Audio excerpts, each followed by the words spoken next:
I know change is gonna come. Ooh, yes, it will. Hi, this is Inquiry reporter Peter Leonard Krutoff from the Get Set Inquiry News reporting to you from School District 71.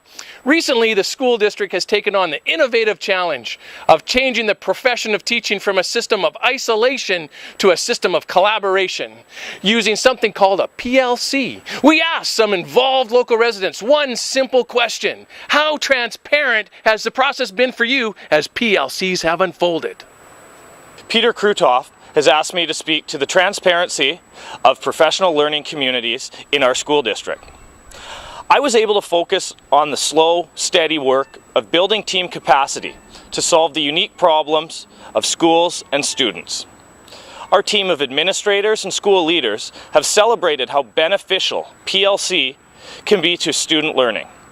I am a strong believer and supporter that the district-wide PLC is a way to build successful instructional practice for all learners, and it is not a trendy new age initiative touted to immediately solve the unique problems in schools and classrooms. PLC is something that School District 71 does not want to hide from the general public. We as a team want to offer more information sessions, workshops, and online supports to help make the process of PLC more transparent to educational staff and to the community that we belong to. The district-wide implementation of PLC has not been perfect, but I am willing to take accountability and discuss concerns of PLC for those that have questions. My name is Chris Short, and I'm a grade 8 student at West Beverly School. A year ago, the teachers in our school started doing something called PLCs. At first, all I knew was that the teachers were having meetings every second Wednesday, and we got dismissed at 1 p.m. I was pretty happy about that, but my parents said they couldn't see the point. But you know what? Some cool stuff started happening around my school. My whole class started an inquiry project about healthy schools and healthy eating. It was pretty scary stuff at first, but the challenge was motivating. At the end of June, we got to do a showcase of all our projects for the whole school and our parents. Our teacher even asked us to mark our own projects, and it was neat to be the teacher. Marking projects is actually pretty hard to do. The amazing thing is that I can't wait until September to get back to school so that I can formulate a new inquiry question to explore. I can't remember the last time I was so excited to go to school. Thanks for asking me this important question, Peter. Last year I was included in the PLCs. It was a little tricky at first because I had to stay a half hour later than usual on the PLC days, and I wasn't getting paid for that extra time. But after I realized what the PLCs were all about, I wanted to stay. The team I was on had a project I was interested in, and I actually had a pretty key role in the project. The other great thing about being part of the PLC was that I was able to share with the teachers some of the details I know about working with these students one-on-one. The teachers didn't know a lot of the things I knew, but the teachers really cared about learning those things. They wanted to know whose parents were going through a divorce, who was going through a breakup, who was having peer conflict. I was able to tell them about those things. I also got to know the teachers more on a personal level, and they got to know me. After completing our PLC project, at the end of the school year, I felt like I was more valuable to my school team, and that I had built relationships based on respect and communication. I felt like my voice mattered more in my school community than ever before, and that was a really great thing. A year ago, all the schools in our district moved to the PLC model. This was completely new to me and to most of my teachers. As administrators, we've been given in-service into the whole process, but I could sense the nervousness in my staff, and I was a little nervous too.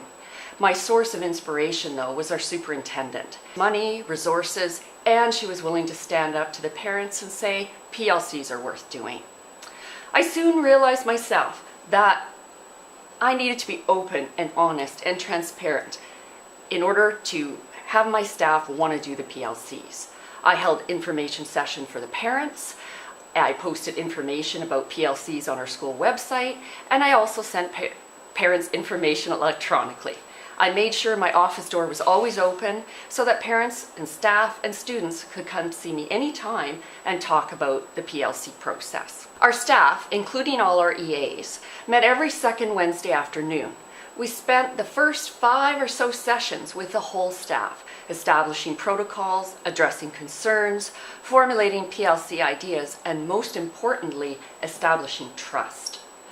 Then our staff formed PLC teams, and each team developed an inquiry question, which would guide the whole PLC journey from start to finish. My 2 vice principals each joined a PLC, so I was free to roam the school and to see all the exciting and engaging work that our teachers and EAs were doing. In June, I found the time and money to hold a PLC showcase where teams could present their work to their colleagues and to the students and parents. It was an amazing day. I look forward to another year of seeing the staff at Highland Park come alive with excitement and creativity and passion through their PLC. I'd like to thank Peter Krutoff and his fine hair for welcoming my ideas about the transparency of PLC in our school district. When I first accepted the position at Big Bear, I had no idea what a PLC was and had strong feelings that I was about to be smothered in the latest quick fix education fad. After conversing with some of my colleagues that were passionate about the process of PLC, I was encouraged to attend the SD71 PLC Summer Institute at Mark Isfeld Secondary School last August. The opening words of our superintendent, Anthony Long, allowed me to see that PLC was something that this district did not want to hide from its staff and community. They want everyone to play a part of the process. I actually felt like they wanted me to succeed and were willing to offer me the supports that I needed to move forward. During the Summer Institute, I was able to see a wide range of SD71 staff celebrate their PLC work. Their passion and commitment to student learning inspired me to learn more and become a part of this student-centered movement. During the first year of the district-wide PLC, it was clear that each school was working through different stages of implementation. I was fortunate enough to be in a school that embraced the idea, provided time to share ideas, and develop trusting teams. The process was transparent by offering structured time during the day for all teachers district-wide. By having teachers working side by side, it allowed more opportunities for interaction and sharing. The sharing that takes place among our united staff is extremely powerful. Our team does not just include the teaching staff, but it includes the support staff and administrators, giving our school building an inclusive team feel when you enter. I also anticipate effectively using the data generated from our inquiry work to further guide our PLC. My only concern is that the recent job action and layoffs may split up some of the unique team chemistry that we had developed. However, I am hopeful that the strong team relationships in our school and in our district will allow the PLC process to continue. Before last year, I'd never even heard of the term PLC, and when I did hear about it, all it meant to me was that I needed to sort out more childcare during the week. I didn't understand why my children's teachers didn't meet in teams at work like the rest of the professional world, and I just didn't understand why they didn't meet in staff meetings and why they didn't collaborate on their lunch breaks, and I didn't really know what they were doing during PLC time. Like, was that more prep time for them? My knee-jerk reaction was to be angry, because I felt like my kids were missing out on learning and their teachers were having more time to do whatever it was that teachers do. Interestingly enough, over the course of the last year, I've been much better informed about the PLCs. I now understand what they mean for my kids' education. My daughter's teacher met with me and explained what he was doing during his PLC time. It was really cool and totally connected to my child's needs. Her teacher was learning about how to incorporate sensory processing activities into his class, like brain gym and hokey stools. I also attended an open house at my son's school. It was well attended and had food and childcare and even transportation. The principal explained to us parents that PLCs were all about teachers working together to produce the best possible teaching they could for the students. And ultimately, that meant the best school.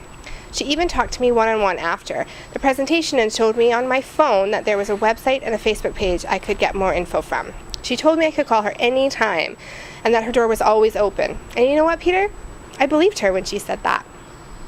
I really believed that she meant it.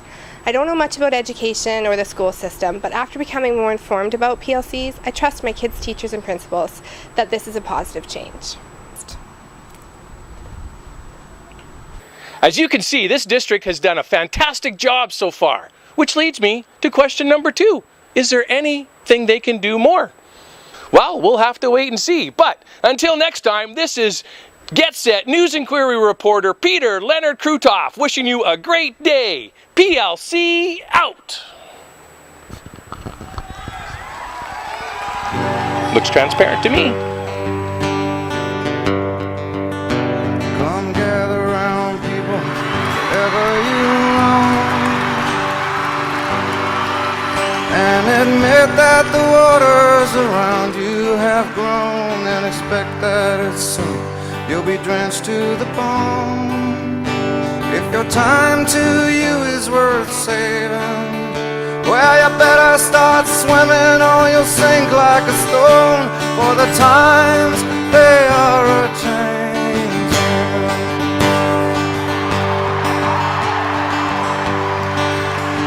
Come writers and critics who prophesize with your pen, and keep your eyes wide, the chance won't come again. And You're just talking like this. Apparently, yeah. Yeah, just throw it. Yeah. Is that on film? It's not on film. Oh.